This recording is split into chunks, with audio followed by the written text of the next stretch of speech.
Hello viewers, technique easy এডুকেশনের পক্ষ থেকে তোমাদেরকে জানাই আন্তরিক শুভেচ্ছা এবং অভিনন্দন। আজকে আমরা কেমিস্ট্রির চতুর্থ অধ্যায়ের এমসিকিউ সলভ করব।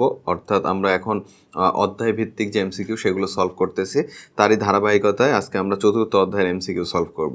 তো প্রথমেই তোমরা যে এমসিকিউটা দেখতে পাচ্ছ, দেখো আধুনিক পর্যায় সারণীর মূল ভিত্তি কী।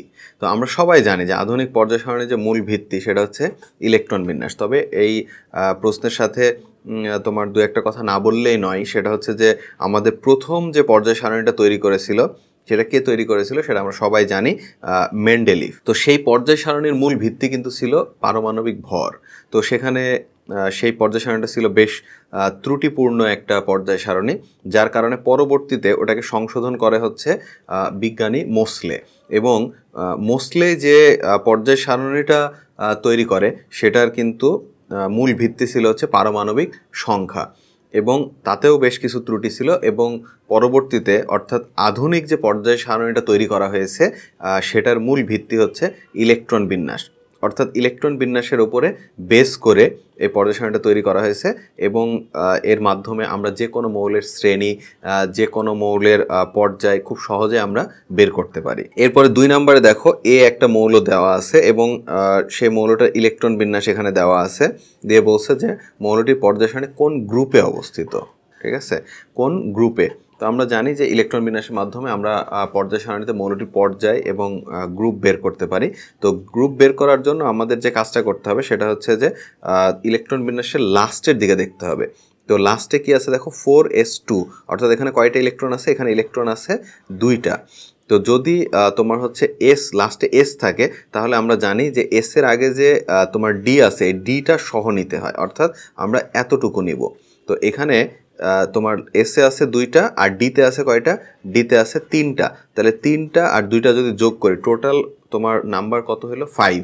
তাহলে এই মৌলটির গ্রুপ নাম্বার হবে হচ্ছে 5। তো আমাদের বইতে কিন্তু এরকম গ্রুপ বের করার জন্য 3টা পয়েন্ট দেওয়া আছে। তোমরা অবশ্যই বই থেকে এই পয়েন্ট 3টা তোমরা পড়ে নিবা, তাহলে দেখবা যে তোমার হচ্ছে পর্যায় সারণীতে কোনো মৌলের গ্রুপ নির্ণয় করার ব্যাপারে আর তোমাদের কোনো রকম কোনো সমস্যা থাকবে না। আচ্ছা, এরপরে 3 নম্বরে যে প্রশ্নটা আছে দেখো, এই প্রশ্নটা অর্থাৎ এই এমসিকিউটার একটা উদ্দীপক দেওয়া আছে।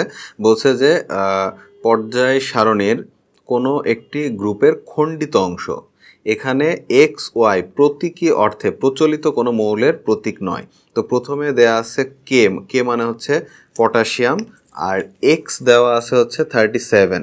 তাহলে এক্স যে মৌলটা এটা হচ্ছে রুবিডিয়াম, আর ওয়াই যে মৌলটা 55 এটা হচ্ছে সিজিয়াম। আচ্ছা, তো এখানে একটা জিনিস লক্ষ্য করো, সেটা হচ্ছে যে প্রশ্ন যেটা বলতেছে যে এক্স মৌলটি পর্যায় সারণীর কোন পর্যায়ে। তো আমরা আগে কিন্তু বলেছি যে তোমার পারমাণবিক সংখ্যা যদি আমার জানা থাকে, তাহলে আমি যে কোনো মৌলের আমি তোমার হচ্ছে শ্রেণী বা পর্যায় বের করতে পারবো। তো এক্স মৌলটি যেহেতু বলছে, তাহলে এক্স মৌলটির এখানে তোমার হচ্ছে পারমাণবিক সংখ্যা দেওয়া আছে কত, 37। তো 37 যেহেতু দেওয়া আছে, তাহলে এটা ইলেকট্রন বিন্যাস করতে হবে। তাহলে ইলেকট্রন বিন্যাস করলে কি হবে দেখো, 1s2, 2s2, 2p6, 3s2, 3p6, 3d10, 4s2, 4p6 আর 5s1। তো এখানে সবসময় একটা জিনিস মনে রাখবা, সেটা হচ্ছে যে পর্যায় বের করা খুবই সহজ, খুবই সহজ।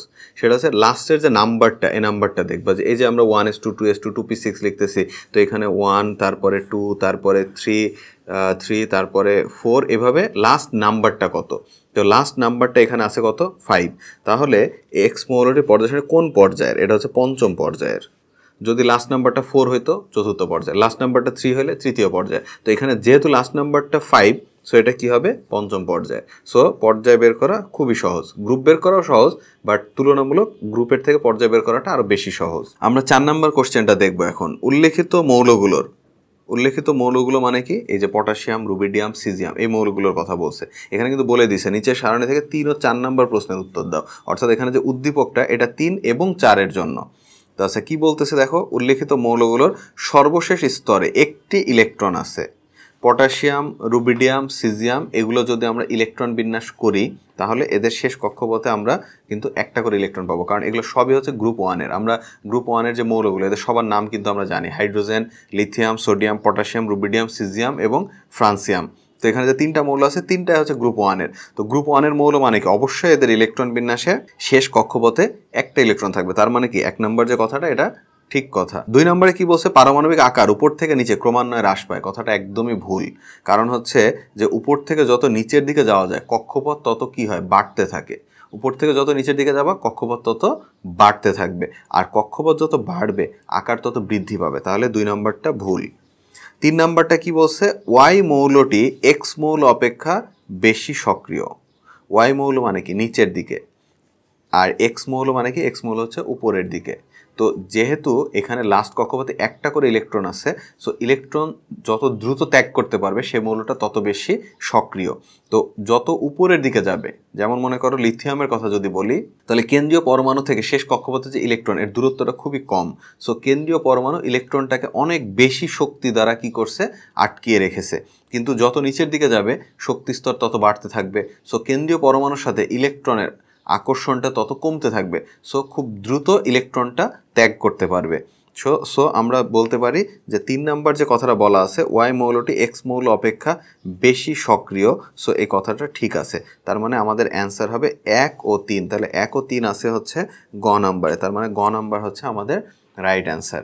তো এই ছিল হচ্ছে আমাদের চতুর্থ অধ্যায়ের এমসিকিউগুলো আমরা খুব সুন্দরভাবে সলভ করলাম। এর মধ্যে অনেক গুরুত্বপূর্ণ এমসিকিউ ছিল। আর একটা কথা বলে রাখি, সেটা হচ্ছে এই যে আমরা 3 নাম্বার এবং 4 নাম্বার যে এমসিকিউটা সলভ করলাম, এখানে দেখো একটা উদ্দীপক দেয়া আছে। এটা কিন্তু ভেরি ভেরি ইম্পর্টেন্ট একটা ফ্যাক্ট। সেটা হচ্ছে যে এরকম মানে চতুর্থ অধ্যায় থেকে যে এমসিকিউগুলো আসে, not only MCQ but also তোমার হচ্ছে ক্রিয়েটিভ কোশ্চেন অ্যাজ ওয়েল, অর্থাৎ সৃজনশীল প্রশ্নেও এরকমভাবে কিন্তু উদ্দীপক দেয়া থাকে। এরকম কোনো একটা খণ্ডিত অংশ দেয়া থাকে, পর্যায় সারণীর একটা অংশ, সেটা গ্রুপ 1 হতে পারে অথবা গ্রুপ 7 হতে পারে, অথবা কোনো একটা পর্যায় হতে পারে, কোনো একটা শ্রেণী হতে পারে, অথবা পর্যায় শ্রেণী মিলায় পর্যায় সারণীর একটা খণ্ডিত অংশ হতে পারে। তো এই অধ্যায়ের ক্ষেত্রে এরকম ধরনের উদ্দীপক কিন্তু এমসিকিউয়েও থাকে, আবার সৃজনশীলেও থাকে। সো পর্যায় সারণীর ওপরে তোমার খুব ভালো একটা দখল থাকতে হবে, একটা দক্ষতা থাকতে হবে, যাতে কিনা এর মধ্যে যদি কোনো তোমার মৌল মিসিং থাকে, যেমন এখানে ওয়াই দিছে কিন্তু মৌলটার নাম কিন্তু দেয়নি, এরকম যদি মৌল মিসিং থাকে সে মৌলটা তোমাকে ফাইন্ড আউট করতে হবে। তুমি যদি ওটা ফাইন্ড আউট করতে না পারো তাহলে কিন্তু তুমি পরীক্ষায় অ্যান্সার করতে পারবে না। আর এটা খুবই ইম্পর্টেন্ট একটা টাইপ, অর্থাৎ এই পর্যায় সারণীর খণ্ডিত অংশ দিয়ে সৃজনশীল এবং এমসিকিউ পরীক্ষায় প্রচুর পরিমাণে আসে। তো আজকে আমরা এখানে শেষ করব আমাদের আজকের এমসিকিউ পর্ব চতুর্থ অধ্যায়ের। তবে শেষ করার আগে আরেকটা কথা বলি, সেটা হচ্ছে প্রত্যেক পর্বে বলি, বারবার বলি, আমরা টেকনিক ইজি এডুকেশনের সাথে আরও নতুন অনেকগুলো চ্যানেল অ্যাড করা হয়েছে, তোমাদের জন্যই অ্যাড করা হয়েছে। সো তোমরা চ্যানেলগুলো অবশ্যই সাবস্ক্রাইব করবে, বেল বাটনে ক্লিক করে রাখবে, যাতে কিনা তোমরা সবসময় নতুন নতুন ভিডিও নোটিফিকেশন পাও।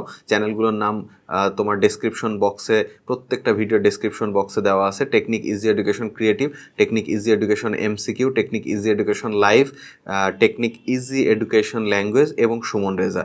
এই চ্যানেলগুলো অবশ্যই তোমরা সাবস্ক্রাইব করবে, আর যারা সাবস্ক্রাইব অলরেডি করেছো তাদেরকে অসংখ্য ধন্যবাদ।